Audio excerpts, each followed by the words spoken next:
Bugun yana og'riqli mavzu xiyonat haqida gaplashamiz. Assalomu alaykum. Sizlar bilan men amaliy psixolog, psixoterapevt Umida Abdullayeva. Va har doimgidek men o'z tajribalarimdan va o'z kuzatuvlarim bilan siz bilan bo'lishmoqchiman. Nima uchun bu mavzuni tanladim? Chunki 10 tadan 8 ta keladigan konsultatsiyaga keladigan shu ayollar aynan mana shu og'riq bilan kelishadi. Nima uchun xiyonat bo'ladi, nima uchun, nima qilish kerak degan narsalar haqida gapirib o'tirmaymizda, kelinglar nimalar qilsa bo'ladi xiyonatga uchraganda va nimalarni anglash kerak xiyonatga uchragan ayol shu haqida gaplashamiz. Juda ham ko'p ayollar xiyonatga uchragandan keyin aybni o'zlaridan qidiradilar va o'ylashadiki, men nimadir erimga bera olmadim, nimadir yetarli bo'lmadi, uydan nimadir olmadi va bunga ko'plab psixologlar qo'shiladi, ko'plab hamma xullas nima qilsa qilishadiki, aybni ayolga to'nkashadi. Aslini olganda turmush bu ikkita odamdan chiqadigan munosabatlar va bunda turmushdagi muammolarga erkak ham, ayol ham birdek sababchi va birdek xiyonatga olib kelishda uning ham ikkalasining hissasi bor. Lekin nima uchundir ayol vafo saqlashda davom etadi, ko'p hollarda erkak esa oiladan nimadir ola olmasa chetdan olishga harakat qiladi va aksariyat odamlar qandaydir erkakni oqlashga harakat qilib, ayoldan nimadir ola olmagan, shuncha ola olmagan ehtiyojini qondirgan degan vajkorsollar qilishadi. Qarabsizki, ayol ham xiyonatga uchragan, ham jabrdiyda, ham aybdor bo'lib qoladi. Men hozir hech qanaqasiga ayolda ayb yo'q, 100% oppoq demoqchi emasman. Demoqchimanki, xiyonatga uchragandagi odamlarda, juftliklarda ikkalasida ham mas'uliyat birday bo'lishi kerak. Ya'ni erkak nimadir ola olmayotgan bo'lsa, ayol ham o'sha munosabatlarda nimadir ola olmagan. Lekin nima uchun bittasi xiyonat qiladida, yana kamiga ikkinchi juftlikni unga nimadir bera olmaganda ayblaydi. Mana shu narsa menga har doim og'riqli va shu narsaga kelinglar bugun oydinlik kiritamiz va sabab nima qilish kerak, qanday ayol yo'l tutish kerak, umuman xiyonatdan keyin hayot bormi, yo'qmi? Shu haqida gaplashamiz. Juda ham ko'p ayollar psixologga kelganda xuddiki biz bunga yechim berishimiz kerak deb qarashadi. Ya'ni erimni kechiraymi yoki kechirmaymi? Yashaymi, yashamaymi? Ikkinchi xotinligiga rozi bo'laymi, rozi bo'lmaymi? Oldindan aytaman, agar psixolog sizga mana shu savolingizga javob bersa, demak u mutaxassis emas. Chunki biz insonni fikrlashini, uni dunyoqarashini, uni qarorlarini boshqara olmaymiz. Har bitta odam o'zini hayotiga o'zi qaror qilishga haqqi bor va bu uni uchun to'g'ri. Agar ayol ajrashishni xohlamasa, oilani saqlab qolishni xohlasa va kechirishga tayyor bo'lsa, buning uchun o'zini ustida ishlashga va og'riqlari bilan birgalikda psixolog bilan ishlashga tayyor bo'lsa, bu ham uni qarori va bu to'g'ri. Agar ayol yo'q, men bunaqada yasha olmayman, men ajrashishni xohlayman, qanday qilib mana shu xiyonat og'rig'idan qutulay va ajrashay desa, bu ham uni huquqi va bu to'g'ri. Demoqchimanki, biz insonga hech qachon mana bu qaroring to'g'ri, mana bunisi noto'g'ri deya olmaymiz. Bu qarorni faqat va faqat o'zi qaror qabul qilish kerak. Shuning uchun psixolog huzuriga kelishdan oldin psixologdan so'rayman, ajrashaymikin, ajrashamaymikin degan safsatani, o'zingizdagi afsonani olib tashlang. Psixologlar hech qachon siz uchun qaror qilmaydi. Psixolog vaziyatga chetdan qarashga yordamlashadi va unda siz xatolaringizni anglaysiz, turmush o'rtog'ingiz bilan bo'lgan munosabatda va nimalar qilish kerakligi haqida albatta o'zingizda anglashlar bo'ladi va eng muhimi o'zingizga bo'lgan ishonch paydo bo'ladi va sizda resurs paydo bo'ladi. Ya'ni bu quvvat, kuch, qanaqadir energiya, ishonch paydo bo'ladi. Mana shu narsaga psixologlar yordam bera oladi. Demak, kelinglar bitta narsani aytaylik. Juda ham ko'p ayollar o'ylaydiki, turmush o'rtog'im menga xiyonat qildi, qilish arafasida yoki shubhalanib qoldim. Demakki, men yanada yaxshiroq ayol bo'lishim kerak, yanada ko'proq berishim kerak, yanada ko'proq uni ko'nglini olishim kerak deydi. Va yana har doim aytib o'tganimdek, avvalgidan ham ko'proq harakatlar boshlanadi. Ba'zan ayollar hattoki nimadandir shubhalanayotganini yoki SMS'larni ko'rib qolgani haqida gapirsam janjal bo'ladi. Bu esa oilam buzilib ketishiga olib keladi. Shuning uchun yaxshisi indamay qo'ya qoling. Ideal ayol bo'lib bersam, ya'ni erim uchun men ideal emasman. Agar men ideal bo'lib bersam, shunda u qaytadi, meni qadrimga yetadi deb o'ylaydi. Lekin bitta narsani aytay. xiyonat qilgan paytida уже oiladagi ayolni qadri tushib ketdi degani. Ya'ni sizni qadringiz shundoq ham pastladi. Agar sizni qadr qimmatingiz joyida bo'lganda, agar birinchi navbatda sizni hayotida birinchi o'rinda bo'lganingizda, u hech qachon xiyonat qilmagan bo'lar edi. Ya'ni xiyonat qilingan paytda уже mana ayolning qadri mana, erkakniki mana. Mana bu holatda yana ham egilish, yana ham ko'nglini olish, xuddiki qo'lingizni cho'zib, mana men yaxshi qiz bo'ldim, endi menga qaraysizmi? Mana men yaxshi qiz bo'ldim, endi menga e'tibor berasizmi? Endi qaytasizmi? degan holatda, ya'ni bu bolacha holatiga tushib qoladi ayol. Bu esa qaytanga munosabatlarni buzilishiga olib keladi. Nega? Qadr yana ham pastlaydi. Hozir meni ko'pchiligingiz aytishingiz mumkin, ha, unda o'zini tiklab olib, pashol deb turib oilani buzish kerakmi? Shunga da'vat qilyapsanmi deb. Yo'q. Oila buzilmaydi agar ayolni qadri oilada bo'lsa. Va oila buziladi, bu qadrni yana ham pastlab yuborilsa, umuman qadri qolmaydi. Oilada insonni, umuman hayotda insonni qadri qolmagan joyda munosabatlar buziladi. Insonning qadri uchun, hayotda o'rni uchun har doim o'zi javobgar, o'zi mas'ul, uni xatti-harakatlari va fikrlashlari oqibatida bo'ladigan holat bu.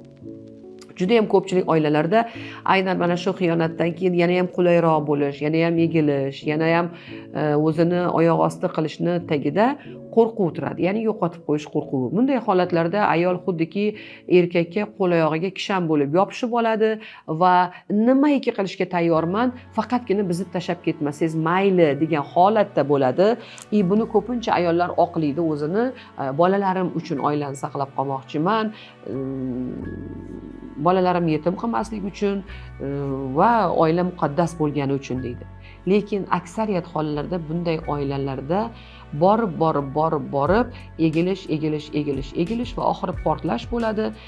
Mana shu portlagandan keyin yana egilish jarayoni, yana portlash bo'ladi. Borib ayolning sog'ligi yomonlashadi.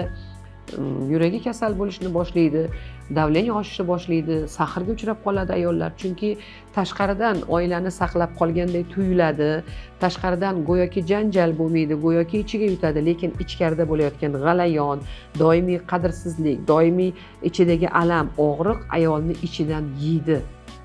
Bu bilan aytmoqchi emasman, oilani buzilsin deb. Yo'q, ayol agar o'zini aqlli tutsa, shunaqangi sistema borki, oilani saqlab qolish uchun. Va men shu kungacha juda ham ko'p ajrim yoqasidagi oilalarni ham nafaqat saqlab qolganman, balkim ularda sog'lom va sevgi bo'lgan munosabatlarni yaralishiga yordam berganman. Chunki bu psixologiya, biz insonni xatti-harakatini boshqara olmaymiz, lekin o'zimiz to'g'ri harakatlansak, o'zimizni to'g'ri harakatlarimiz oqibatida atrofga ta'sir o'tkaza olamiz.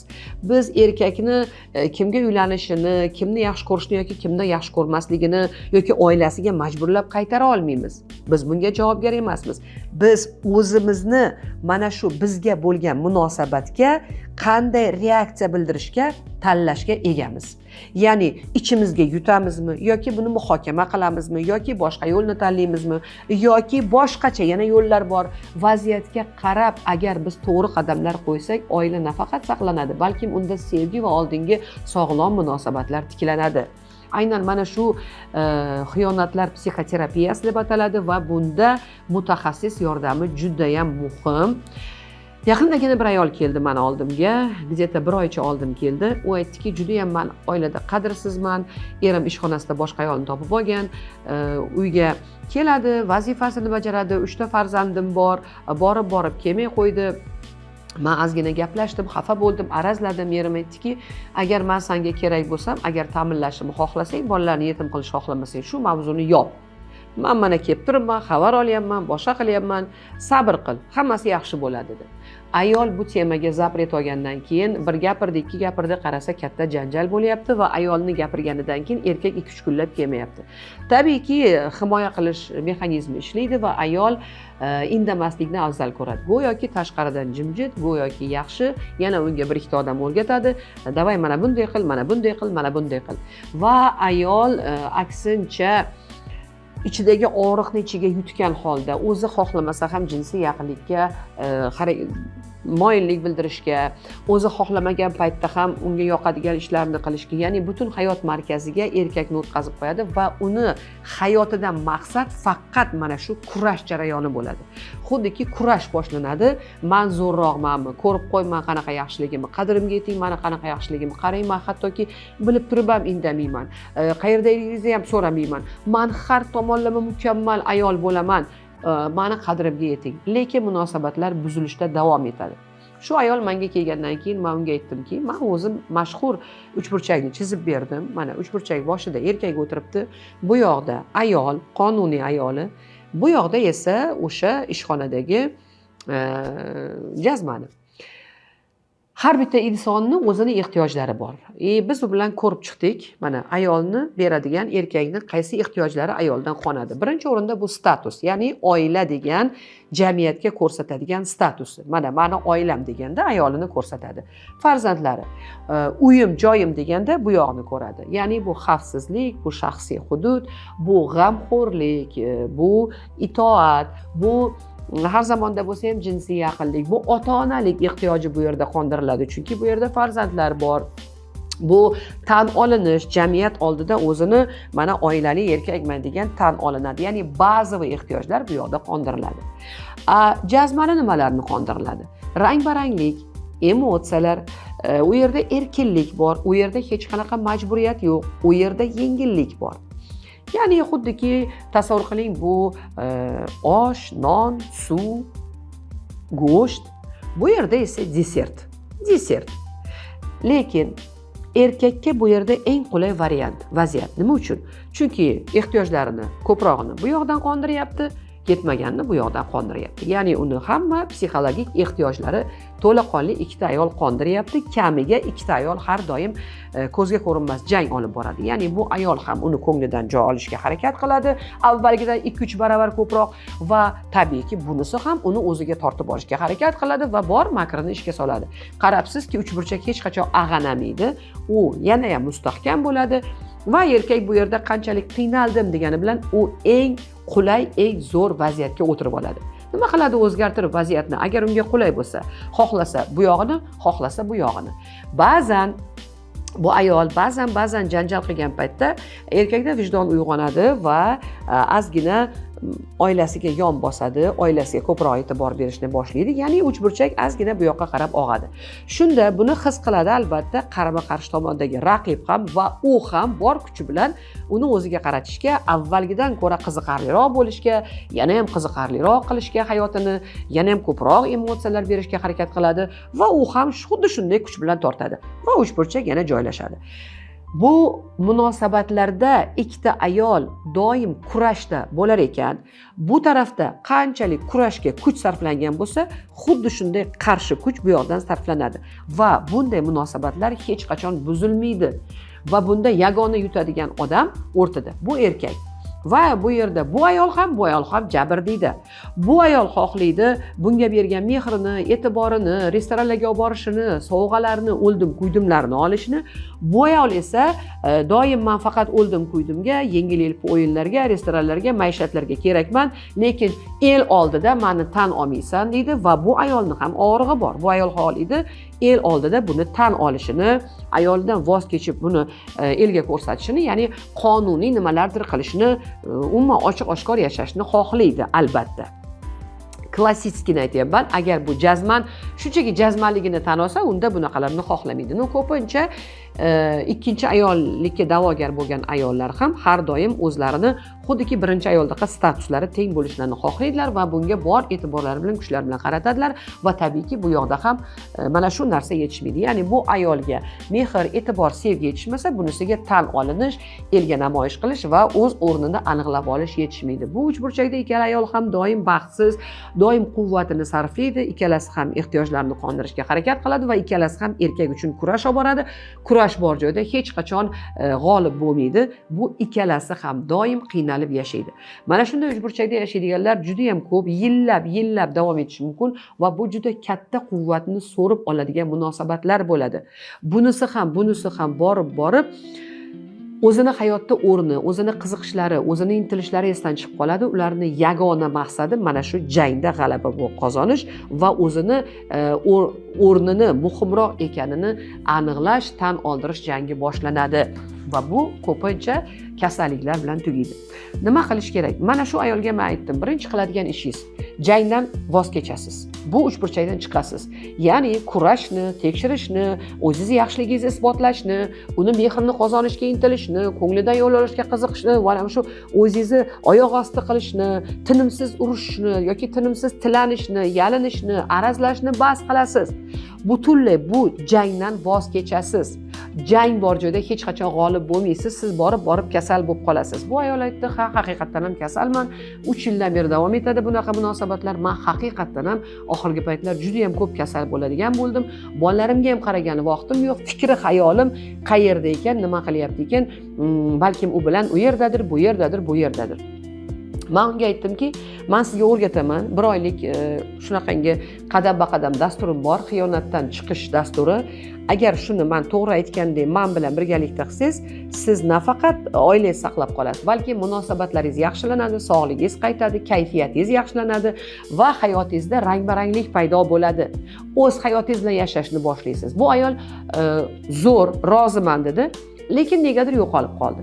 Negadir yo'qolib qoldi va 1 oydan keyin yana qaytib keldi va menga shunday dedi, "Umid opa, siz menga mana shunaqangi eringizni sizdan olayotgan ehtiyojlaringizga defitsit yaratsangiz, keyin mana bunday bo'ladi, mana bunday bo'ladi deganingizda men boshqa psixologga ham borib ko'rdim, u aytdiki, bu manipulyatsiya dedi.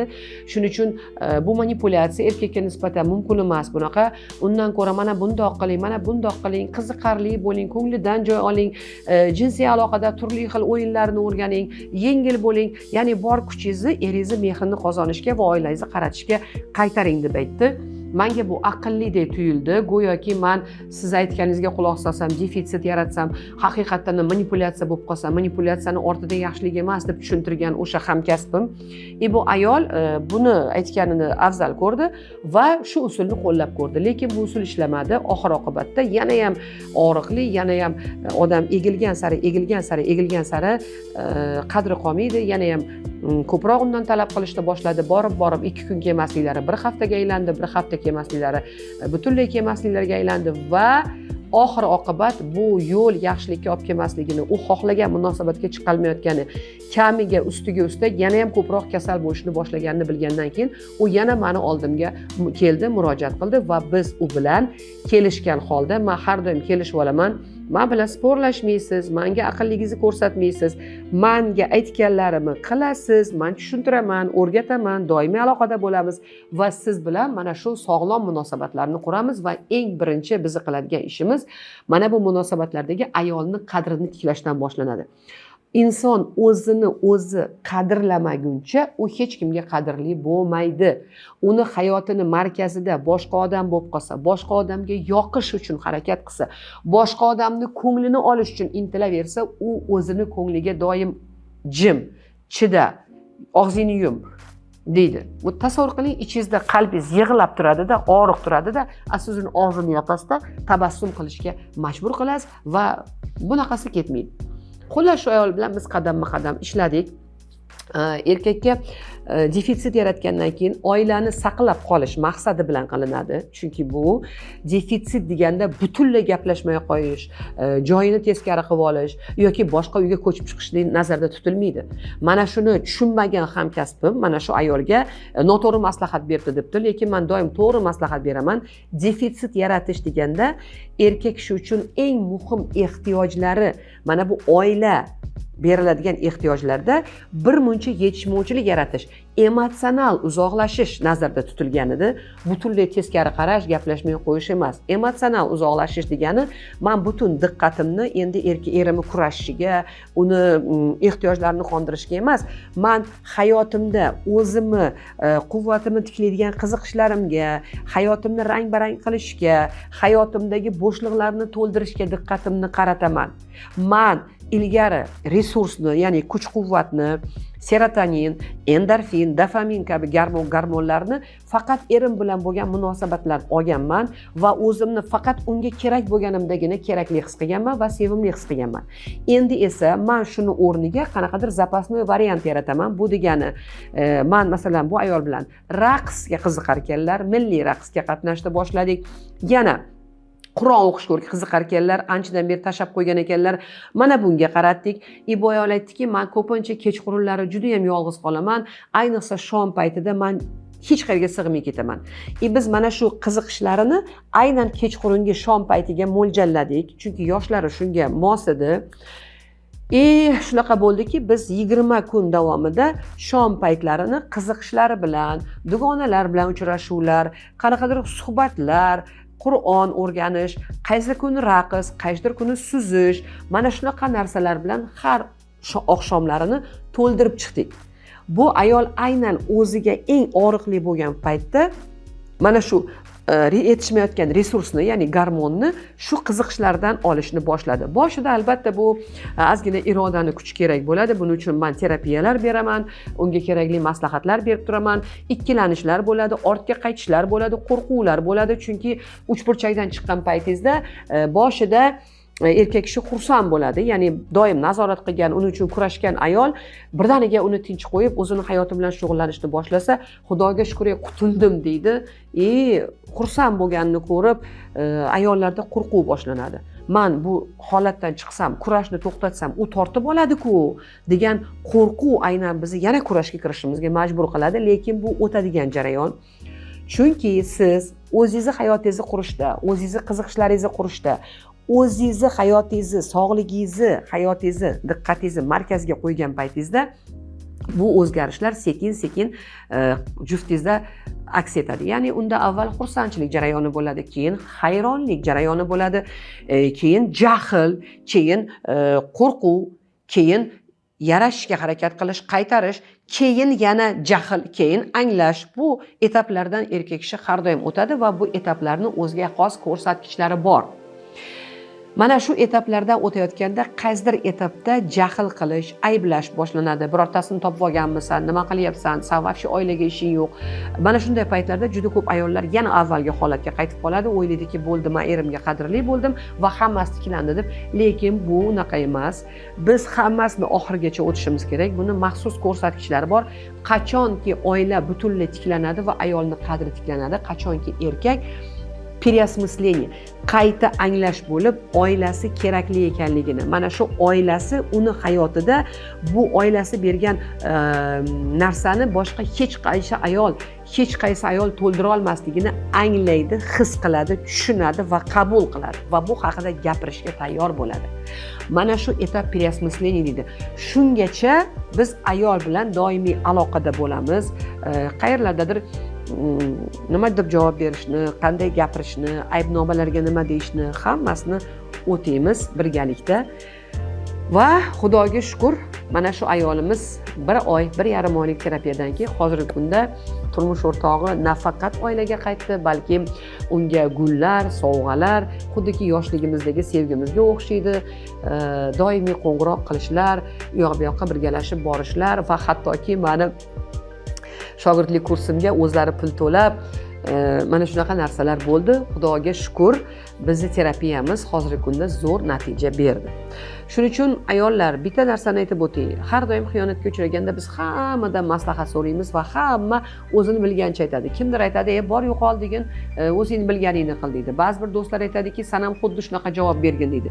Eng ahmoqona erkakni xiyonatiga bo'lgan javob bu uni rashkini keltirishga harakat qilish. Bu eng ahmoqona. Chunki erkak sizdan uni rashkini keltirib sevgisini qaytarmaysiz.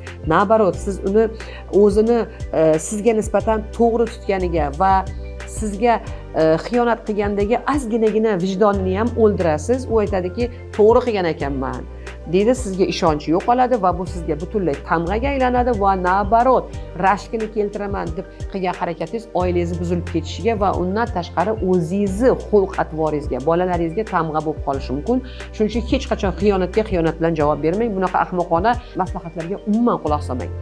Ikkinchi xato o'rtoqlar, ya'ni ko'p hattoki mutaxassislar o'rgatadi, ko'nglini olishga harakat qilgin deb.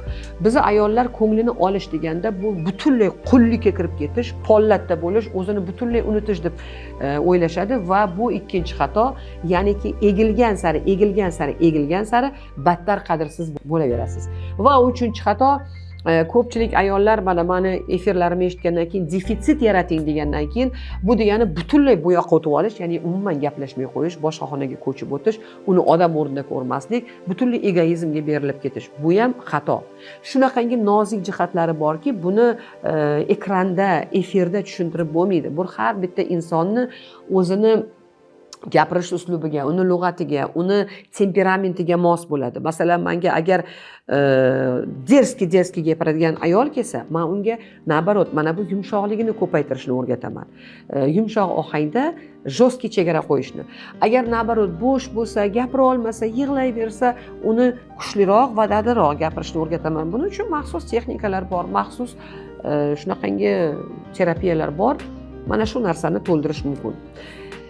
Shuning uchun har qanaqa maslahatlarga quloq solib, unisi u dedi, bunisi bu dedi, bir xillar aytadi, chida, bir kun kelib qaytadi, qaytadi. Bir kun qaytadi, qorni to'yib, pullarini sarflab bo'lib, yeydiganini yeb, oladiganini olib bo'lgandan keyin sizga qaytadi, lekin nima keragi bor bunaqa qaytishni agar sizni 10 yil umringiz o'tib ketib bo'lgan bo'lsa? Yoki divanga mixlanib qolgan bo'lsangiz, yoki kasal bo'lib qolgan bo'lsangiz, yoki qanaqadir dard orttirib olgan bo'lsangiz, nima keragi bor bunaqa keyin qaytib kelishini? Juda ko'p ayollar mana shuni sabr qilib bir kun ko'zi ochilar degan umid bilan yashaydi. Bilmaydiki, buni evaziga sog'ligi har kuni ketayotgan. Chunki bir kun stressda yashagan odam bu o'zini sog'ligiga qancha zarar keltirganini men ko'p marta aytaman. Bizni eng tez qaritadigan, eng o'ldiradigan, eng kasalliklarga moyil qiladigan narsa bu stress. Xiyonatga chidab, tim bo'lib buni kurashish ham stress, jang qilish ham stress, gaplashmay qo'yib arazlash ham stress, ketib qolib kutish ham stress. Ya'ni bolacha holatida yashaydigan odamlar doim mana shunaqa xatolarga yo'l qo'yadi va mutaxassisga murojaat qilmaydi. Vaholanki yuragingiz kasal bo'lsa, kardiologga borasiz. Agar siz uchragan dorini aptekaga kirsangiz, u aptekaga kirsangiz, u dorini tavsiya qiladi, bu aptekaga kirsangiz, buni tavsiya qiladi. Ichasiz, natija bo'lmaydi.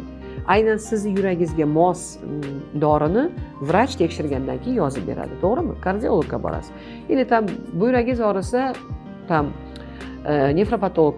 nefrologga borasiz va u sizga mos dori yozib beradi, buyragingizni holatingizdan kelib chiqqan holda.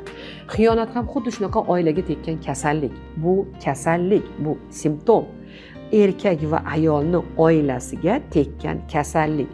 Mana shu kasallikni nima uchundir biz o'zimiz davolashga harakat qilamiz. Va ko'pincha bu yo chidash, yo janjal qilish, yo qaynona-qaynotani chaqirib birovlar hisobiga oilani saqlab qolishga harakat qilish yoki bolalarni shantaj qilib, как будто bolalar hisobidan oila saqlanadi.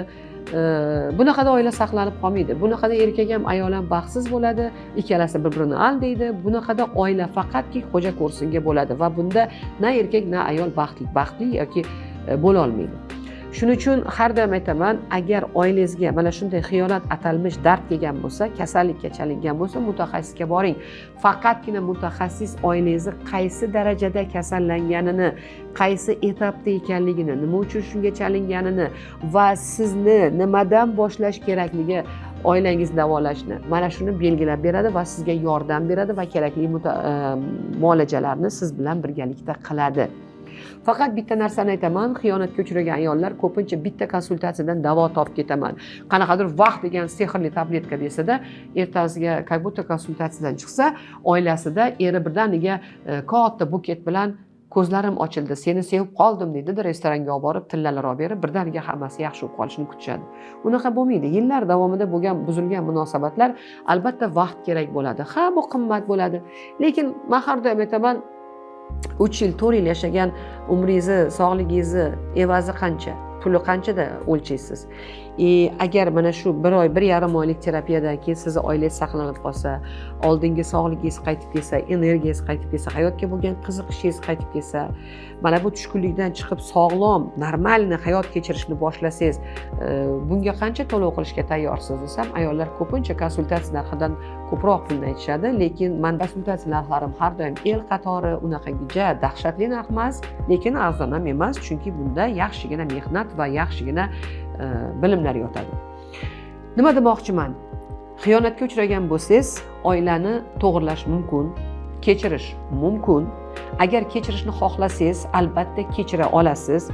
Kechirishni ham bolacha kechira olmaydi. Yetuklik holatidagi ayol qachonki anglasa, tahlil qilsa, tushunsa va juftida ham o'zgarishlar ko'rsa, kechiriladi. Mana shunaqa gaplar.